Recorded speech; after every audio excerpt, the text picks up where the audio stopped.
రోగ లక్షణ శాస్త్ర అధ్యయనం, స్టడీ ఆఫ్ సిమ్టమటాలజీ.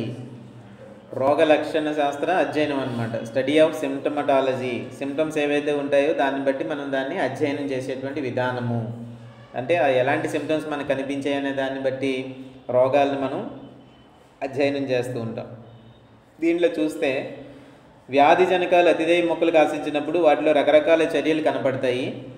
ఈ చర్యల వల్ల మొక్కల్లో కొన్ని అవకతవకలు ఏర్పడతాయి. దీనిని మనం వ్యాధి లేక తెగులుగా గుర్తిస్తాం. మొక్కలపై వ్యాధిగా గుర్తించే వాటిని తెగులు లక్షణాలు అంటారు. అదొక బిట్ అన్నమాట.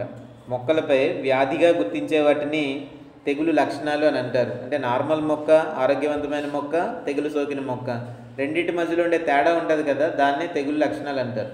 అది వ్యాధి జనకము మరియు అతిదేయి చర్య మరియు ప్రతిచర్య వల్ల. వ్యాధి జనకము, అతిదేయి అంటే మొక్క, అతిదేయి అని ఎక్కడొచ్చినా సరే అది మొక్క అని మనం పెట్టుకోవాలి. సో వ్యాధి జనకం శిలీంధ్రము లేకపోతే ఏదైనా సరే అది మొక్క. వీటికి చర్య ప్రతిచర్య.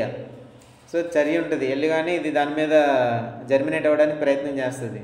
ప్లాంట్ ఏం చేస్తుంది, రెసిస్టెన్స్ ఉందనుకోండి అది అలౌ చేయదన్నమాట.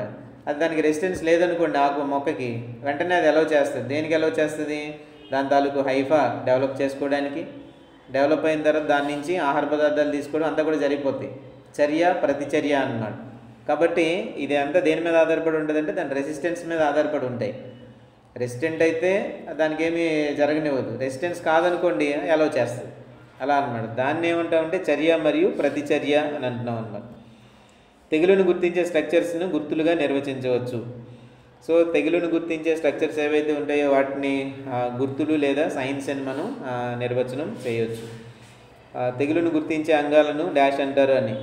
గుర్తులు లేదా సైన్స్, అది కూడా ఒక బిట్టే.